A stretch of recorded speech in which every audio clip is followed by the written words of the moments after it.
Miss World.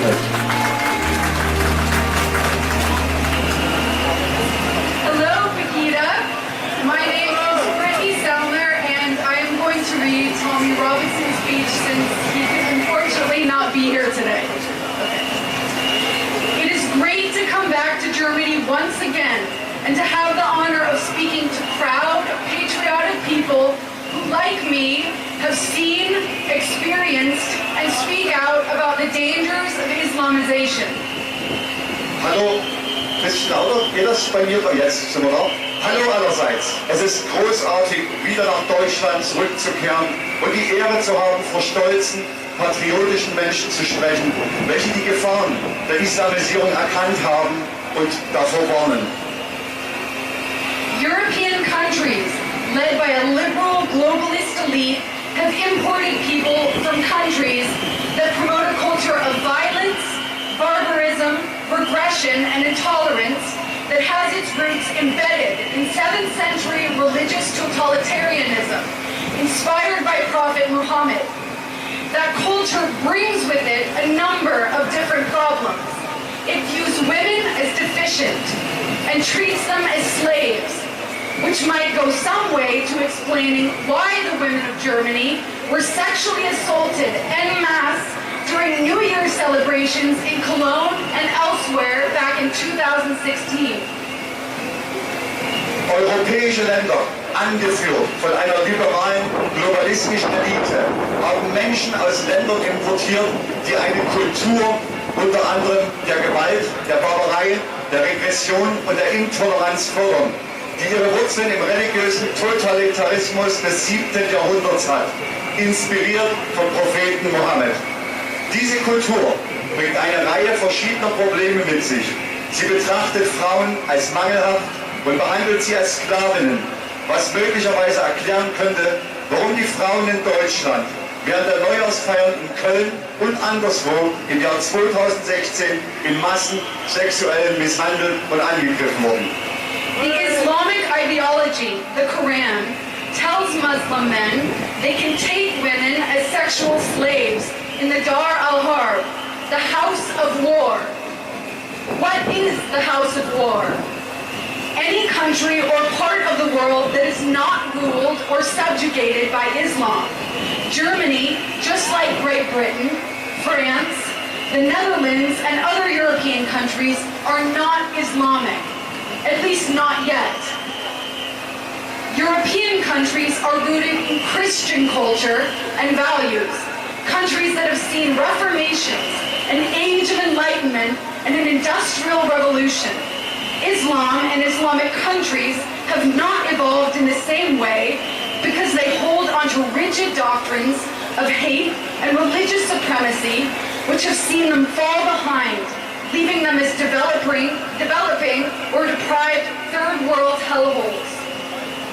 Die islamische Ideologie, der Koran, sagt muslimischen Männern, dass sie die Frauen als sexuelle Sklaven im Dar al-Harb, dem Haus des Krieges, nehmen können. Was ist das Haus des Krieges? Jedes Land oder jeder Teil der Welt, das noch nicht endgültig vom Islam regiert und unterworfen wurde, Deutschland, ist, genau wie Großbritannien, Frankreich, die Niederlande und andere europäische Länder, noch nicht vollständig islamisch. Es ist also ein House of War. Die europäischen Länder sind in der Kultur und in den Werten des Christentums verwurzelt. Es sind Länder, in denen Reformer ein Zeitalter der Aufklärung und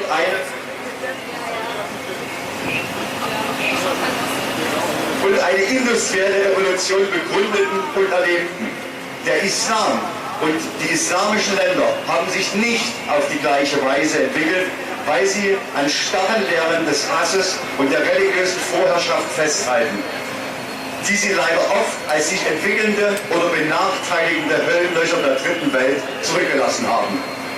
Many Muslim countries deny its people the right to freedom of thought, freedom of expression, and freedom of speech, the necessary ingredients to form a dynamic and developed civilization. Most people will know of the Arabic word jihad.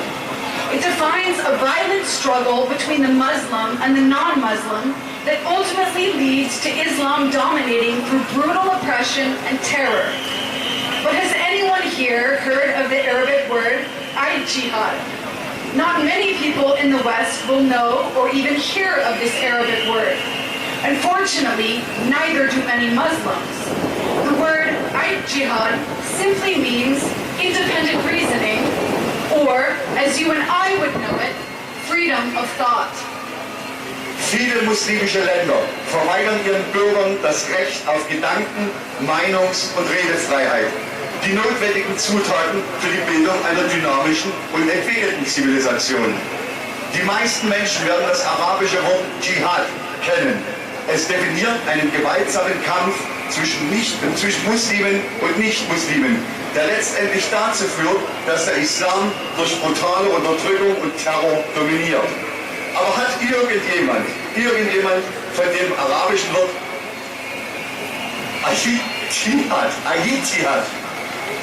Jihad gehört? Hat ja die Lautumschrift, sorry, die Lautumschrift stimmt hier nicht ganz. Jihad gehört. Nicht viele Menschen im Westen werden dieses arabische Wort kennen oder gar hören.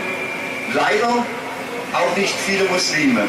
Das Wort Jihad bedeutet einfach unabhängiges Denken oder wie Sie oder ihr und ich es kennen würden, als Gedankenfreiheit. Islam literally means submission. That is to submit to the will of Allah. When pretty much all of Islamic orthodoxy conform to literalism and reject the notion of ijtihad, we know two things. The first thing we know is that religious leaders will always defer to unquestionable texts that keep their congregation in a submissive state. Therefore, they are always beholden to tyranny, violence, and intolerance. The second thing we know is that the very notion of ijtihad threatens Islamic orthodoxy, freedom of thought. The freedom to question is not allowed, at least not without severe repercussions, which includes death. In fact, as far as I am aware, there is not a single school of jurisprudence in Sunni Islam that is devoted to ijtihad. Not one of them promotes freedom of thought. Everything goes back to Islamic texts where true freedom is held hostage. For more than 1,000 years, Sunni Muslim leaders closed the gates of ijtihad. However, since the dawn of Islam, the gates of jihad have remained open, and it's non-Muslim countries that bear the brunt of Islamic supremacist brutality. Islam bedeutet wirklich Unterwerfung. Das heißt, sich Allahs Willen zu unterwerfen.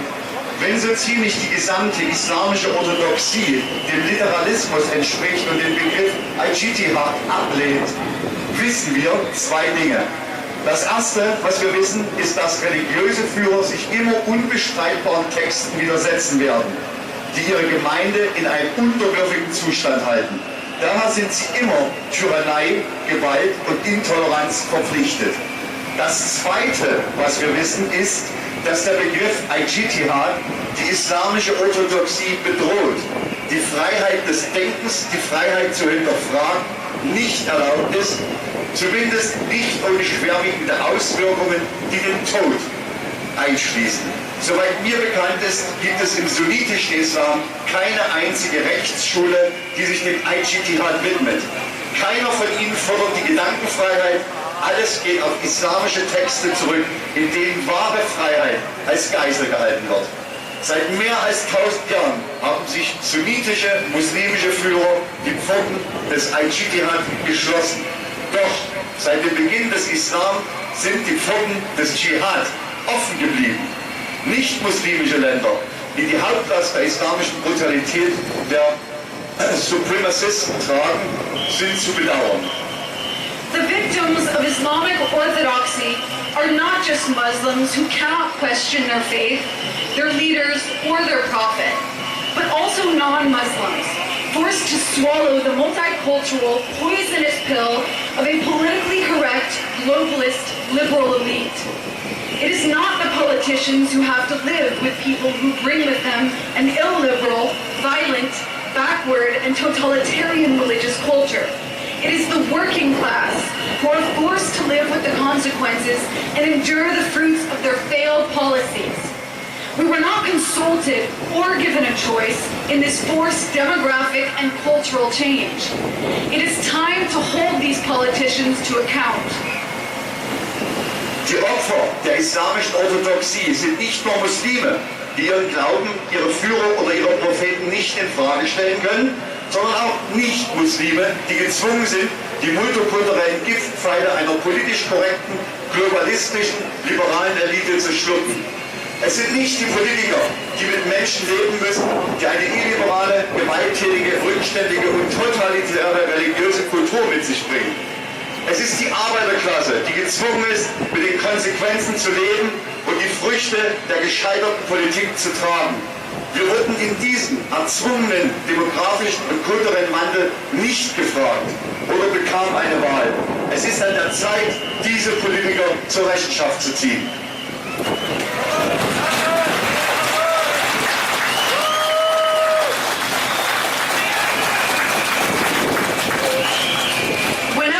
Objected to this failed multicultural globalist experiment, we have been and continue to be labeled as racist and xenophobic.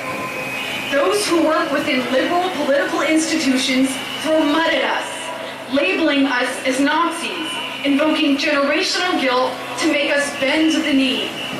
They want to make us silent and subservient so they can continue with the systematic destruction of our cultures and of our freedoms. We are not responsible for the sins of generations past, nor should we be forced to make amendments for historical tyranny. We should not accept a brutal, totalitarian backward culture, a culture backed up with a religious ideology that sees us as inferior, as dhimmis, as kuffar, as lesser human beings. We should not kowtow to the whims and the protests of people who want to live in a separate yet parallel society to our own. If Muslims want to live in a Sharia hellhole, then they are afraid to leave. We do not want or need their parallel societies residing within our borders. Wann immer wir gegen diese gescheiterte multikulturelle, gegen dieses gescheiterte multikulturelle, globalistische Experiment protestieren, wurden und werden wir als rassistisch oder fremdenfeindlich eingestuft. Diejenigen, die in politischen Institutionen arbeiten, werfen Schlangen auf uns, bezeichnen uns als Nazis und beschwören die Schuld der Generationen, damit wir uns beugen und auf die Knie fallen. Sie wollen uns still und unbewirrig machen, damit sie die systematische Zerstörung unserer Kulturen und Freiheiten fortsetzen können.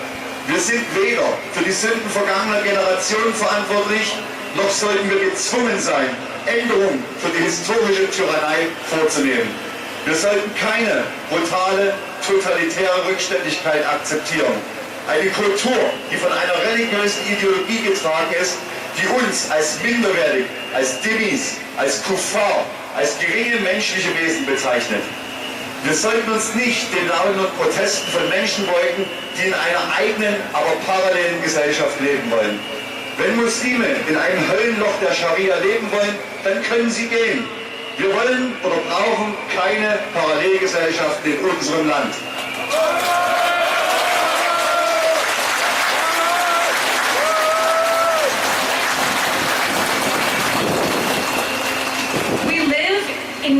We live in Christian countries. Our shared culture and values stand firm on the foundations of Christianity, a religion that has had numerous reformations and ages of enlightenment, which lead us to become the envy of the world. Merkel has treated you like animals in her multicultural laboratory. She has deliberately infected Germany with the scourge of Islamism. It is down to proud, patriotic people like yourselves to go on the streets with PEGIDA and to vote a political party that has the will to cure that cancer. A political party like parts of the AfD. Wir leben in christlichen Ländern. Unsere gemeinsame Kultur und unsere gemeinsamen Werte stehen auf den Fundamenten des Christentums. Eine Religion, die zahlreiche Reformationen und Zeitalter der Aufklärung hinter sich hat, die uns zum Neid der Welt gemacht haben. Merkel hat euch in einem multikulturellen Labor wie Tiere behandelt. Sie hat Deutschland absichtlich mit der Geißel des Islamismus infiziert. Es liegt an stolzen, patriotischen Menschen wie euch, auf die Straße zu gehen und eine politische Partei zu wählen, die den Willen hat, diesen Krebs zu heilen. Eine politische Partei, wie teilweise die AfD darstellt.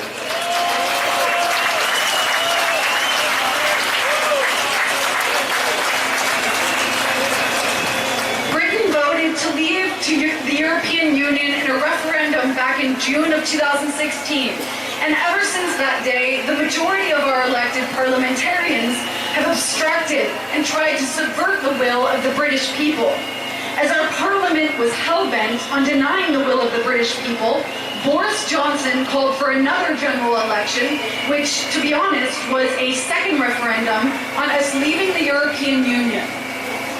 Großbritannien stimmte bereits im Juni 2016 in einem Referendum dafür, die Europäische Union zu verlassen. Und seitdem hat die Mehrheit unserer gewählten Parlamentarier den Willen des britischen Volkes blockiert und versucht, ihn zu untergraben.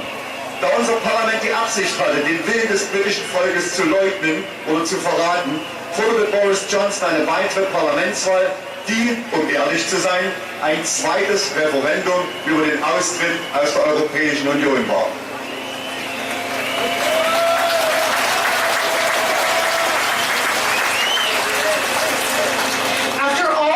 Were counted, the British people handed an overwhelming parliamentary majority to Boris Johnson, another clear mandate from the will of the British people.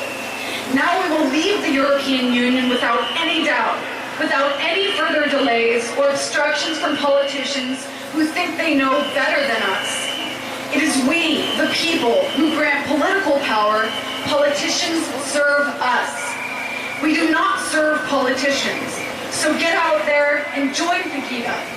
Be active, be brave, be courageous and unflinching in your desires and your beliefs if you want to make a positive change. Get yourselves out of the European Union that wants to import more and more Islam. Nachdem alle Stimmen gezählt waren, stand fest, dass das britische Volk Boris Johnson eine überwältigende parlamentarische Mehrheit gegeben hatte. Ein weiteres klares Mandat des Volkes. Jetzt werden wir die Europäische Union ohne Zweifel verlassen, ohne weitere Verzögerung oder Hindernisse durch Politiker, die glauben, sie kennen sich besser aus als wir. Es sind wir, die Menschen, die die politische Macht gewähren. Politiker sollten uns dienen. Also, geht raus, geht zu PEGIDA, seid aktiv, seid mutig und unerschütterlich in euren Wünschen und Überzeugungen, wenn ihr eine positive Veränderung bewirken wollt. Raus aus der Europäischen Union, die immer mehr Islam importieren will.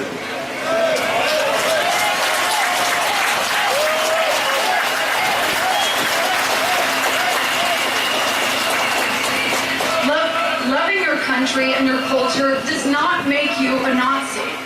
Knowing the threat of Islamization and the destruction it brings is neither racist nor is it xenophobic. It's realistic. Having the political will to defeat it is an act of self-preservation. Never be made to feel guilty about preserving your culture or your country. Islam is Jahiliyyah. Dein Land und deine Kultur zu lieben, macht dich nicht zum Nazi. Die Bedrohung durch Islamisierung und die damit verbundene Zerstörung zu kennen und anzusprechen, ist weder rassistisch noch fremdenfeindlich, sondern realistisch. Den politischen Willen zu haben, es zu besiegen, ist ein Akt der Selbsterhaltung. Macht euch selbst oder fühlt euch selbst niemals schuldig, wenn es darum geht, eure Kultur oder euer Land zu bewahren und zu schützen.